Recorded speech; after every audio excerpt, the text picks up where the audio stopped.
Hi guys, welcome to another episode of Free Guys Does Game Review. On this section, this is where we review Xbox Game Pass games because everywhere seems to be going subscription based these days. So we thought it'd be a good idea that Xbox falls quite within our hearts, all three of us. So we thought Game Pass, perfect example. So what we do is we play a game for 2 hours, see if we can play it for a third hour or even. I've been challenged Sunset Overdrive.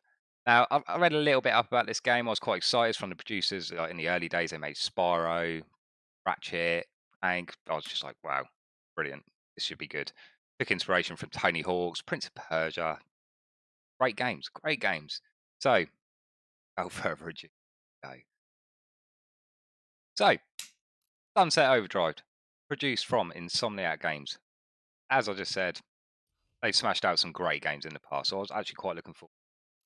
Not normally my type of game that I would play. It's post-apocalyptic. I do play post-apocalyptic games, but I'm more of a story-based driven game, or I'm a horror fan. That's what I do, RPGs, horror.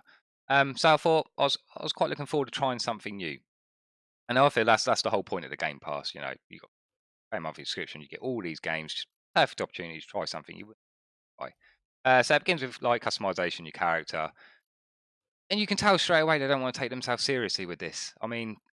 It's full of bright colours. It's quite basic. Can't go into too much details, like on your face or anything like that. You have set faces, but the clothes. It's all about just making your character stand out and just have a bit of fun, really. Um, and so I've been struggling with this because the first 20 minutes of the game was a blast. I had so much fun. Tutorials a little bit slow, but most tutorials are really. But you can get the gist of what the game's going to be about. So post-apocalyptic. The idea is that there's an energy drink being made, but the production company wanted to rush it, so basically it just turned everyone into like these crazy zombie things. So you start off on the train, as you just see there. I'm in. So you start off. So you're on your own from work, and then I think you're at a festival. You're clearing up garbage, and then guy turns into this flesh eating thing, and you got to run home basically. In that running home is where it teaches you the core buttons, so jump in, how to move about in the game. It's kind of like what's the sport called? Is it free running? So you're jumping up buildings, like hanging off stuff, and it's very free run, and it feels awesome. They've got the game mechanics are fantastic in this game. They really are. Um, Everything feels nice and smooth. Camera's a little bit slow when you turn, but you can speed that up. So that's just pure preference. It feels really, really good. So right off the bat, I was thinking, yes, this is gonna be fun. Happy days. So you end up meeting a guy, and talking to him. You do a couple of little missions, and he basically teaches you how to shoot with the guns. The OD, that's one of the zombies. So he's kind of telling you what's what and where to go and stuff like that. And again, you're having fun. It's all great. And then you start getting a little bit bored straight away after about 25 minutes. And you're like, oh, well, it's right at the start. The storyline's going to kick in a minute. And then the storyline kicks in. And the grind. Exactly like that. You grind. You do more grinding. You shoot a couple of zombies. And you do more grinding.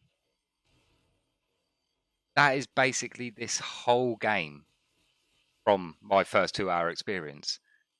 And instantly, I got bored. So I was just like, okay, I'll run off. Let's crack on with the main story. It's got to be a good Insomniac games. They create brilliant games. So the main story, your missions: go collect this, bring it back. Go collect this, bring it back. Go collect this, bring it back. What? And that's it. That's all you do. That is literally all you do. And I know I'm going to get slated for this because this is a very popular game. I know Spa love it. I know Ben himself loves it, like really loves it. But then that man is obsessed with anything remotely Tony Hawk's, and let's face it, this whole game is grinding. So sorry, Ben. But I just found myself getting so bored, like struggling to finish the 2 hours, and it kind of baffled me in the sense of what what makes people want to carry on playing this game. I mean, I don't know if it's just me. I mean, like I say, I said at the beginning, this isn't normally my type of game. This isn't something I would buy, not something I would watch a trailer for and go, "Oh, that looks amazing. I'll pick that up and play that." Something I'll watch a trailer for and go, "Yeah, that was quite cool." I can tell it's not my type of game. So I don't know if I'm being just a bit too biased towards my views on games, but I mean, look, you jump and grind, you jump and grind, you jump and grind. Um, you go to this guy right here. He tells you to go collect 5 things. You go collect them. You take it back. The next mission is go collect 3 things. You go collect the 3 things. But then this happened. You get powers basically. So they're called amps. So you can amp yourself, amp your weapons, and you have it's like an insane bar. So it's almost like a drug. So the more this insane bar fills up, you get to use amps.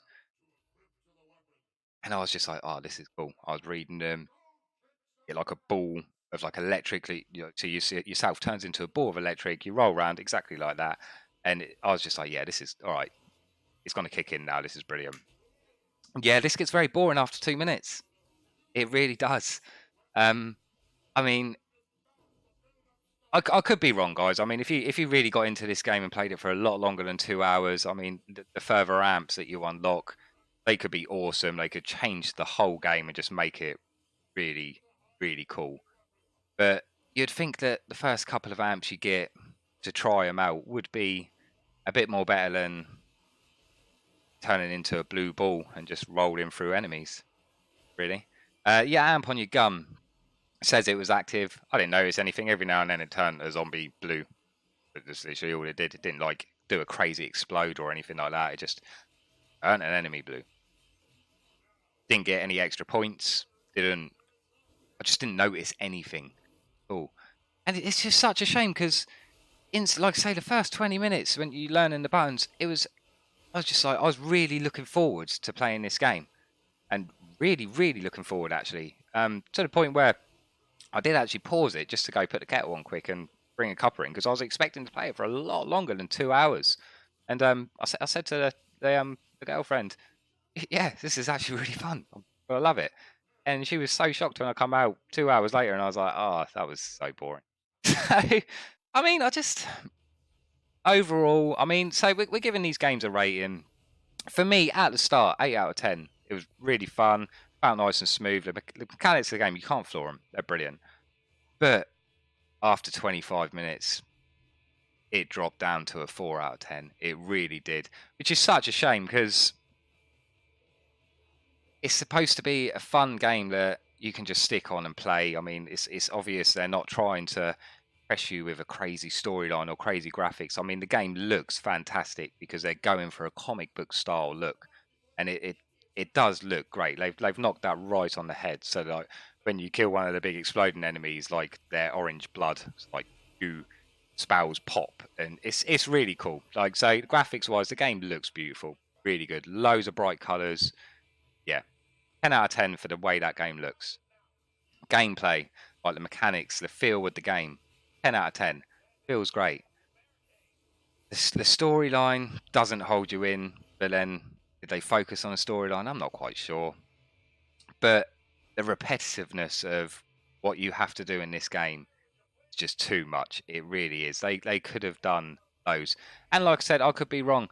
If I played it for another hour, the whole game could have changed. They can do so much with this game. I know they released, I think it was at least 4 DLC packs, so they've obviously got the content there. It just didn't draw me in to want to play it for another hour, let alone sink 10 to 20 hours in this game. One thing I didn't look at actually, which would be interesting if you let me know in the comments, and I've still got it installed on my Xbox. I didn't want to just delete it right off the bat. So I'd imagine this would be awesome with your mates online.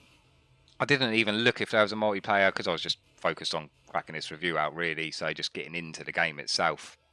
So I mean, let me know your thoughts. I mean, am I just completely wrong, or do you agree with me in some aspects? I just got bored, and if a game can't hold you for 2 hours, why would you want to play it for more? This is my issue with it. So let me know in the comments, is there a multiplayer? Am I completely wrong? If there is a multiplayer, actually, let me know what it's like, because I could imagine that would be quite cool. You could have a laugh with your mates. But yeah, unfortunately, 4 out of 10 for me. Yeah, just didn't hold me. It really didn't. Sorry, Ben. Right, I will see you on the next episode, guys. I don't even know what my next game is, actually. I think I'm getting decided tonight. I've already got my game picked for Ben. I've got one I want him to try, so we'll look forward to that. If you like the video, guys, gives it a thumbs up. Let me know in the comments what you think, what games you want us to review. If there's any on there that you're unsure about playing and you just want to watch a quick 10-minute video on YouTube about what we thought the first couple of hours of the game, leave a comment. Take it easy, guys. Peace.